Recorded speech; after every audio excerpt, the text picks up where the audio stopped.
Okay, and here is the top now after many hours of work.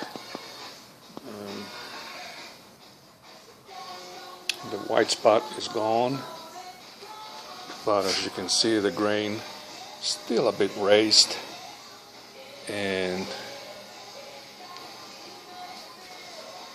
there are a few spots where the veneers seems to be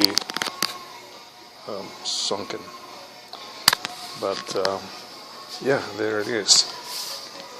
It's a beautiful table, nice console, and the process involved removing the outer layers of damaged finish, and then after the little sanding, I had to reseal it by hand, touch it up, and work in between all the inlay with some black stain here and there where it was needed.